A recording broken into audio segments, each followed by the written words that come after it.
वासुदेवाय। ओम नमः भगवते वासुदेवाय। नारायणं नमस्कृत्यं नरं चैव नरोत्तमं देवीं सरस्वती व्यासं ततो जयमुदीरये। शूर्णं वदाशो कदा कृष्णं पुण्याश्रवणकीर्तनं दन्तुस्तु भद्राणि विदुनोति श्रोत्सताम् नष्टप्रायेषु भद्रेषु नित्यं भागवत सेवयाम्।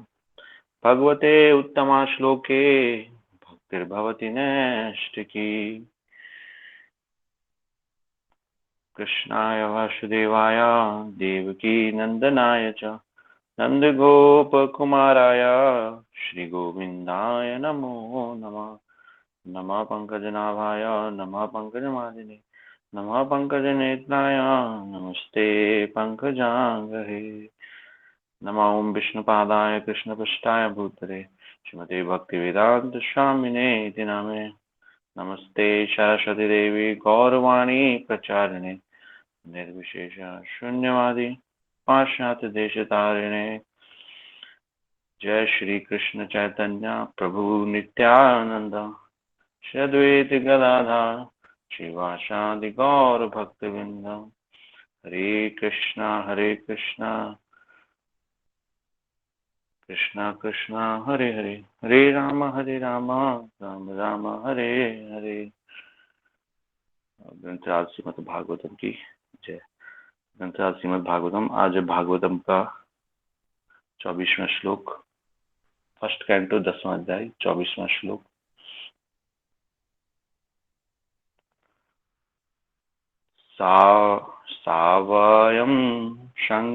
सावायं संख्या अनुगीत सत्कथो वेदेषु गुह्येषु च गुह्यवादिभिः। यः एकैशो जगत्पात्मलील्यसृजति य एष ईशो जगदात्मलीया सृजत् तत्तति न तत्र सज्जते।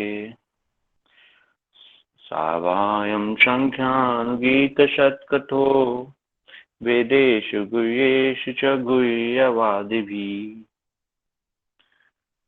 य एकेशो जगदात्मरीया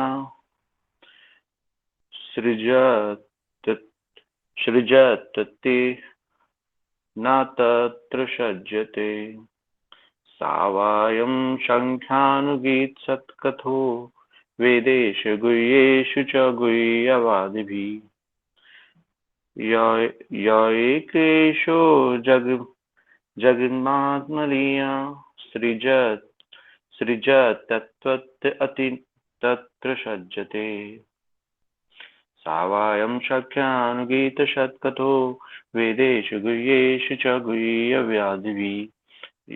य एकैशो जगदात्मलीया सृजत् तत्त्वति न तत्र सज्जते। को रिपीट करा जाएगा, प्लीज रिपीट कर सकते हैं। हरे कृष्णा प्रभु जी, रणत प्रणाम। कृष्णा सवेयायं सख्यानुगीत सत्कथो वेदेषु गुह्येषु च गुह्यवादिभिः।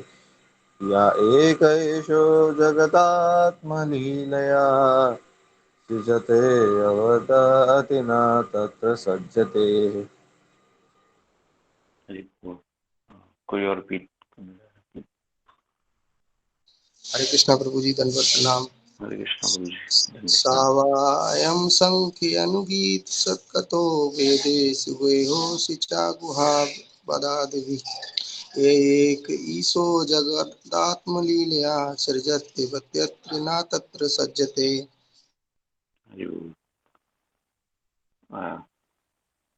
कोई रिपीट करना चाह रहे कर सकते हैं। हरे कृष्ण प्रभु जी। कृष्णा सर्वायं सख्यानुगीत सत्कथो वेदेषु गुह्येषु च गुह्यवादिभिः। य एक ईशो जगदात्मलीलया सृजत्य अवत्य अति न तत्र सज्जते। अब कोई और रिपीट करना चाह रहे थे।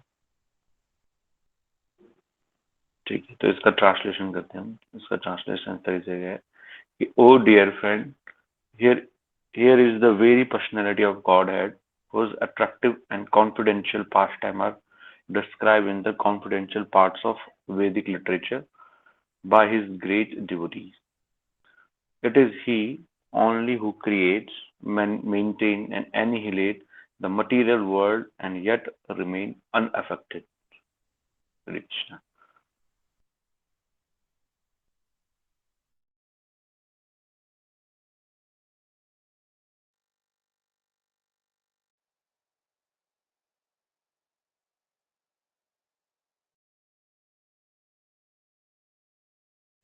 ठीक है, हम इसका हरे कृष्णा, हम इसका परपट भी कर लेते हैं साथ में। तो तात्पर्य प्रातः जगदगुरु शील प्रभात की शील प्रभात में परपट लिखा है। As it is stated in the Bhagavad Gita, all the Vedic literature are glorifying the greatness of Lord Sri Krishna. Here it is confirmed in the Bhagavatam also. The Vedas are expanded by many branches and sub-branches by great devotees, an empowered incarnation of the Lord like Vyasa, Narada, Shukdev, Goswami, and Kumaras, Kapila, Prahlad, Janak, Bali, and Yamraj. But in the Srimad Bhagavatam especially, the confidential part of his activities are described by the confidential devotees Sukadeva Goswami. In the Vedanta Sutra and Upanishad, there is only a hint of the confidential part of his pastime. In such Vedic literature as the Upanishads, the Lord has expressively been distinguished from the mundane conception of his existence. His identity being fully spiritual, his form, name, quality, and paraphernalia, etc., have been elaborately distinguished from matters, and therefore he is sometimes misunderstood by less intelligent person as impersonal. But factually, he is the supreme person, Bhagwan, and he is the partially represented as Paramatma and impersonal Brahman. तो हरे कृष्ण प्रभु जी। Yes प्रभु, हरि बोल।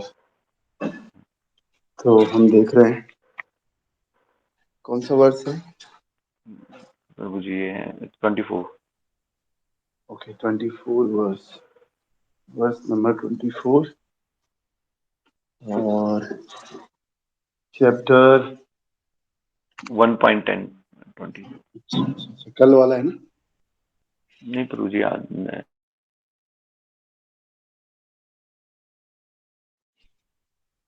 सवायं सख्यनुगीत सत्कथो वेदेषु गुह्योऽसु च गुह्यवादिभिः यो एक ईशो जगदात्मलीलया सृज्यत्यवत्यत्ति न तत्र सज्जते। तो ये जो स्त्रियां हैं हस्तिनापुर की, जो छत पे चढ़ कर के भगवान को देख रही हैं, वो स्त्रियां बोल रही हैं, क्या बोल रही हैं कि oh dear friend, here is the very personality of Godhead whose attractive and confidential pastime are described in the confidential part of Vedic literature by his great devotees. तो कह रहे हैं सखियों, ये वही भगवान हैं जिनका आकर्षक तथा गोपनीय लीलाओं का वर्णन महान भक्तों द्वारा वैदिक साहित्य के गुह्यतम अध्यायों में हुआ है, और वे ही भौतिक जगत की सृष्टि, पालन, संहार करने वाले हैं, फिर भी उससे वे अप्रभावित रहते हैं। तो यही ये सखिया कह रहे हैं, भगवान का ग्लोरिफिकेशन कर रही है कि भाई जिन भगवान को अभी हम पुष्प वर्षा कर रहे हैं, वही भगवान कौन है? वो भगवान वे हैं जिनकी लीलाएं बहुत आकर्षक हैं, और आकर्षक होने के साथ साथ इनकी लीलाएं गोपनीय भी है। गोपनीय मतलब ऐसे नहीं कि कोई भी जाकर के इनकी लीलाओं को देख सकता है या इनकी लीलाओं के बारे में चर्चा कर सकता है। बहुत गुह्य है इनकी लीलाएं, गोपनीय है। और ये जो गुह्य लीलाएं हैं, गोपनीय लीलाएं, ये कहाँ हैं, कैसे पता चला इनका, और ये किसने लिखी है? गोपनीय लीलाएं जो वैदिक लिटरेचर है उसके बहुत ही गुह्यतम अंशों में, बहुत अंदर जाता है। और किसने लिखा होता है? इनके भक्तों ने। भगवान की लीलाओं के बारे में हमेशा इनके भक्त लोग चर्चा करते हैं, इनके भक्त लोग ही लगते हैं। जैसे भक्तमाल है, भक्तमाल भी इनके भक्तों ने ही लिखी है, भागवतम भी इनके भक्तों ने ही लिखी हुई है। और कोई भी लिटरेचर जो कि इनकी महिमा का गुणगान करता है, इनकी आकर्षक लीलाओं को मेंशन करता है, वो सब वैदिक लिटरेचर में लिखा हुआ है, बहुत गुह्यतम वैदिक लिटरेचर में। तो और ये जो यही भौतिक सृष्टि के पालन, संहार और सृष्टि करने वाले हैं। तो हमने सुना है ब्रह्मा जी सृष्टि करते हैं, विष्णु जी ये विष्णु जी पालन करते हैं, और जो भगवान शिव जी हैं श्रृंगार करते हैं। लेकिन वास्तव में अगर हम वैदिक शास्त्रों को ढंग से पढ़ेंगे तो भगवान श्री कृष्ण ही वास्तव में तीनों करते हैं। और भगवान श्री कृष्ण तीनों अवतारों में प्रकट होते हैं, पुरुष अवतार बोल लीजिए या गुणा अवतार बोल लीजिए। तो तीन पुरुषों के रूप में भगवान श्री कृष्ण अपने को एक्सपेंड करते हैं, ब्रह्मा विष्णु और महेश। और भगवान विष्णु ही ब्रह्मा जी के रूप में सृष्टि करते हैं, और भगवान श्री कृष्ण ही विष्णु के रूप में पालन करते हैं, और भगवान श्री कृष्ण ही शिव जी के रूप में पालन करते हैं। जैसे कि ब्रह्म संहिता कहती है, यथा दही क्षीर दही विकार विशेष होगा। इस प्रकार से दही जो है और दूध दोनों में विशेष कोई अंतर नहीं है तत्व की दृष्टि से, लेकिन अगर आप उसका टेस्ट देखोगे और उसके और चीजें देखोगे तो वो अलग मिलेगा। लेकिन वास्तव में ये दोनों एक ही, पछला दोनों में सेम। इस प्रकार से तीनों सृष्टि केवल भगवान श्री कृष्ण ही करते हैं, और इनको अगर ये भी करते हैं तो इनको जो प्राइमरी मटेरियल चाहिए होता है, प्राइमरी मटेरियल भी भगवान ही प्रोवाइड करते हैं, इस प्रकार से। और फिर कह रहे हैं फिर भी वे उससे अप्रभावित रहते हैं। ये बहुत बड़ी बात है, ये फिर भी अप्रभावित रहते हैं। तो कहने का मतलब ये है कि भगवान ये तीनों तो करते हैं, जैसे हम कोई भी काम करते हैं तो उस काम से हम प्रभावित हो जाते हैं, उससे हम अटैच्ड हो जाते हैं। लेकिन प्रभु सृष्टि करते हैं, फिर भी भगवान सृष्टि से डिटैच रहते हैं। भगवान पालन करते हैं, तो जिसका हम पालन करते हैं उससे हम कितने अटैच हो जाते हैं। जैसे हमारे बच्चे, हम बच्चों को रोज लालन पालन करते हैं, तो बच्चों से हमारी इतनी आसक्ति हो जाती है, अब उन्हीं के बारे में ही सोचते रहते हैं, बहुत प्रभावित हो जाते हैं। हमारा बच्चा अगर कुछ गलत कर देता है या कुछ सही कर देता है, जो भी है, हम उनके एक्शन से बड़े प्रभावित होते हैं। लेकिन प्रभु इस पूरे सृष्टि का पालन कर रहे हैं, संहार भी कर रहे हैं, क्रिएट भी कर रहे हैं, लेकिन फिर भी प्रभु इससे आसक्त नहीं है। आप देखिए, अगर भगवान आसक्त होते इन चीजों से तो भगवान सृष्टि तो करते, साथ ही साथ पालन भी करते, लेकिन संहार पूरी करते। तो भगवान प्रलय के समय भी सोचते नहीं है, और जब सृष्टि करते हैं सृष्टि के समय भी सोचते हैं, एकदम डिटैच्ड। और तात्पर्य में आपने देख ही लिया, प्रभुपाद जी कह रहे हैं कि भगवत गीता में कहा गया है सारा जो वैदिक के साहित्य है वो श्री कृष्ण की महानता के गुणगान करने के लिए। और भागवतम में इसकी भी पुष्टि की गई है। वेदों की अनेक शाखाएं और उपशाखाएं हैं, और उसका विस्तार महान भक्तों द्वारा, जैसे सबसे पहला नाम तो आप लोग जानते ही हैं, व्यास देव जी, नारद मुनि, सुखदेव गोस्वामी, कुमारगण, भगवान कपिल देव, प्रहलाद, जनक, बलि, यमराज, और भगवान के बहुत सारे सत्यावीस अवतार हैं, इन्होंने भगवान की लीला का महिमा का वर्णन किया है। और लेकिन उनकी लीलाओं का जो गुह्य अंश है वो भक्त श्रील सुखदेव गोस्वामी द्वारा भागवतम में विशेष रूप से वर्णित हुआ है। और जो हम गुह्य लीला की बात कर रहे हैं ना, जो कि बहुत आकर्षक है और गोपनीय है, उसका वर्णन इसी भागवतम में हुआ है। और वो कहाँ पर हुआ है?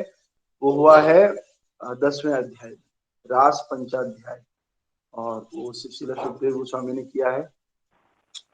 वेदांत सूत्र या उपनिषदों में उनकी लीलाओं का केवल संकेत मात्र हुआ है। और उपनिषदों जैसे वैदिक शास्त्रों में भगवान के दिव्य स्वरूप का भौतिक अवधारणा से भेद स्पष्ट रूप से बताया जाता है। उनका अस्तित्व पूर्ण रूप से आध्यात्मिक होने के कारण उनके नाम, रूप, गुण, साध, समान इत्यादि को विस्तार पूर्वक पदार्थ से भिन्न दिखाया गया है। इसलिए कभी कभी अल्प बुद्धि वाले उन्हें निराकार मानने की गलती कर बैठते हैं, लेकिन वास्तव में वे परम पुरुष भगवान हैं, और परमात्मा या निराकार ब्रह्म के रूप में उनकी अभिव्यक्ति मात्र आंशिक रूप से ही होती है। तो लोग सोचते हैं कई बार, जो बाहर के शास्त्र हैं, जो वैदिक ग्रंथ हैं या उपनिषद हैं, ये भगवान को थोड़ा सा अलग दिखाते हैं। अलग किस रूप में दिखाते हैं कि भाई भगवान के रूप, भगवान का नाम, भगवान का गुण, ये सब थोड़ा सा अलग है हम लोगों से। अलग कैसे है? क्योंकि वो दिव्य है और इस भौतिक जल, वायु, अग्नि, इन भौतिक तत्वों से तो बना नहीं है। और इसीलिए हमें या किसी लोगों को लगता है कि भगवान का कोई आकार ही नहीं है, भगवान तो निराकार है। लेकिन वास्तव में भगवान का आकार है, आकृति है, भगवान का वेल डिफाइंड शेप है, जो कि आचार्यों ने बताया, जो कि भगवान के बड़े बड़े भक्तों ने बताया, नारद जी ने बताया, ब्रह्मा जी ने बताया भगवान का शेप। क्योंकि ब्रह्मा जी बहुत अच्छे से जानते हैं, ब्रह्मा जी भगवान के फर्स्ट एक्सटेंशन है, इसीलिए ब्रह्मा जी आराम से बता सकते हैं कि भगवान की शेप कैसे, और भगवान की शेप उन्होंने बताई है। क्या बताई है? वेणुक्वणान्तमरविन्द दलायताक्षं बरहावत समसितांबुज सुंदरांगं। भगवान वेणु बजाते हैं और बड़ी बड़ी भुजाएं भगवान की हैं। वेणुक्वणान्तम अरविंद दलायताक्षं, अरविंद मतलब होता है कमल, कमल की तरह भगवान के नेत्र। और गोविंदमादि पुरुषम तमहम भजामि। तो भगवान का जो विग्रह है वो विशेष रूप से बहुत ही सुंदर है। भगवान का विग्रह अंजनी यस्य सकलेन्द्रियवृत्तिमान्ते पश्यन्ति पान्ति कलयान्ति चिरं जगान्ति। तो भगवान की जो आंखों में अंजनी लगा हुआ है, काजल लगा हुआ रहता है, बहुत ही सुंदर लगता है भगवान की आंखों में काजल। और अंजनी यस्य सकलेन्द्रियवृत्तिमान्ति पश्यन्ति पान्ति आन्ति कलयान्ति चिरम जगान्ति। जैसे ही भगवान को देखते हैं, चिरम जगान्ति, हमारी चेतना जागृत हो जाती है। हमारी जो सोई हुई चेतना है वो भगवान को देखने मात्र से जागृत हो जाती है। क्योंकि भगवान क्या है? भगवान अंजनी यस्य सकलेन्द्रियवृत्तिमान।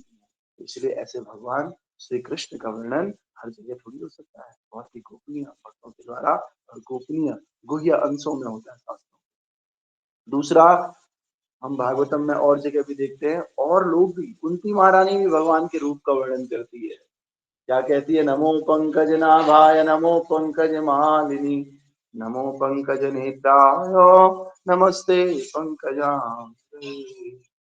तो भगवान के कमल से तुलना करती है कुंती महारानी। और कुंती महारानी ने तो कृष्णा को साक्षात देखा है, साथ में रहे हैं वो लोग। तो इसलिए कुंती महारानी, नारद जी, असिल, व्यास और बहुत सारे महान महान भक्त ये कृष्ण के रूप का वर्णन करते हैं। श्रीमती राधा रानी और कृष्ण, इन दोनों के रूप का वर्णन। लेकिन वही जो शुरू शुरू में वेदों और उपनिषदों के कुछ पार्ट है, वो क्लियरली मेंशन नहीं करते हैं भगवान के बारे में, वो केवल संकेत करते हैं। और जब कोई संकेत करता है, उस संकेत के कई अर्थ निकाल सकते हैं लोग अपनी अपनी समझ के अनुसार। लेकिन उस संकेत का क्लियर अर्थ, उस संकेत का जो डिटेल एक्सप्लेनेशन है, वो इन्हीं भक्तों के द्वारा, ब्रह्मा जी के द्वारा, नारद जी के द्वारा, अन्य गुह्यतम या श्रील सुखदेव गोस्वामी के द्वारा राज पंचाध्याय में, ये भगवत गीता में भी, अनेक वक्त्रम बहुवातु नेत्रम, भगवान के क्या है? बहुत सारे नेत्र। अर्जुन ने देखा, विराट रूप जब भगवान दिखा रहे हैं तब भी अर्जुन को ये दिखा रहे हैं कि देख मेरी आंखें हैं, मेरा नाक भी है, मेरी भुजाएं भी है, मेरे पैर भी है, मेरा पेट भी है, उदरम वक्त्र, उदर भी है मेरा। लेकिन लोग फिर भी कह रहे हैं भगवान निराकार है। भगवान कैसे निराकार हो सकते? भगवान तो बात बात पे खोल खोल के अपना आकार बता रहे हैं, अपना शेप बता रहे हैं, लेकिन लोग फिर भी वो करते हैं। और अर्जुन ने भी लास्ट में कहा, प्रभु जो आपका ये दो भुजाओं वाला रूप है, ये मुझे अत्यंत प्रिय लगता है। और भगवान भी कहते हैं कि जो ये तो दो भुजाओं वाला रूप देख रहा है, यही मेरा वास्तविक रूप। तो कहीं ना कहीं भगवान का वास्तविक रूप है, ये भागवतम हमें बता रहा है। तो इसीलिए सबको भगवान के इसी रूप के ऊपर मेडिटेट करना है। और भगवान जो चिरम जगांती है, जो भगवान का रूप हमारी चेतना को जागृत करता है, उस चेतना को हमें भगवान के रूप के द्वारा जागृत, और देख नहीं सकते तो देखने से भी बढ़िया तरीका है कानों से भगवान के रूप को सुनना। अभी कानों से ही हम लोग सुनते हैं, कानों से ज्यादा विश्वास होता है कलयुग में, है कि नहीं? तो इसलिए आप सबको यही मैसेज है कि भगवान की वाणी, भगवान के रूप को, भगवान के नाम और गुणों को भगवान की कथाओं के माध्यम से सुने, भगवान के लीलाओं के माध्यम से सुने और भक्तों के माध्यम से सुने। तो हमारा जीवन चिरम जगांती हो जाएगा, हमारी चेतना जागृत हो जाएगी। ग्रंथराज श्रीमद् भागवतम की जय, जगत गुरु जय प्रभुपाद की जय, श्री गुरु महाराज की जय, अनंत कोटि वैष्णव निताय गौर प्रेम आनंदे। हरि बोल। संसार रावण ललित लो